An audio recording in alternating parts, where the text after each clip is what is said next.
ईमानदार रामू। एक गांव में रामू नाम का लड़का रहता था। उसके गांव का नाम चंदनपुर था। वह सरल विचारों का लड़का था।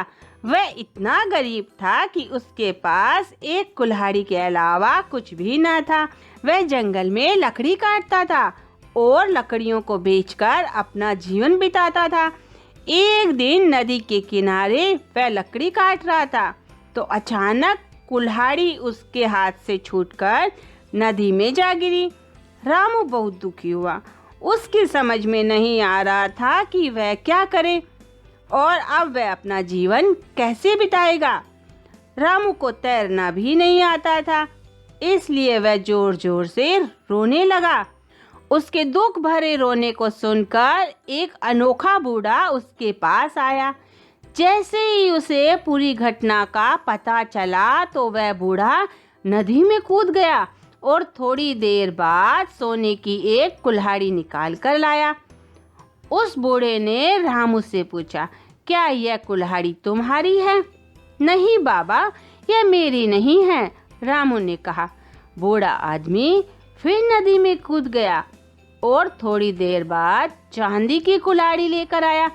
चांदी की कुल्हाड़ी को देख के रामू ने कहा, नहीं बाबा, यह कुल्हाड़ी भी मेरी नहीं है। तीसरी बार बूढ़ा लोहे की कुल्हाड़ी लेकर ऊपर आया। वास्तव में जल के देवता बूढ़े के रूप में नदी से बाहर आए थे।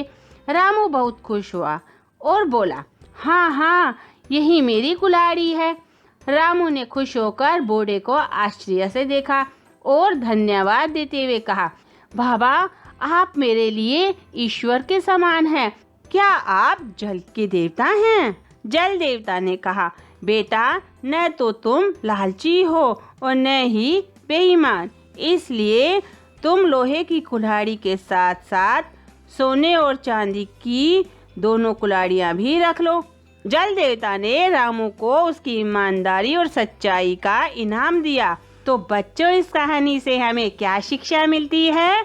इस कहानी से हमें यह शिक्षा मिलती है कि जो लोग ईमानदार और सच्चे होते हैं उन्हें सभी पसंद करते हैं और उन्हें उनकी ईमानदारी और सच्चाई का इनाम भी मिलता है।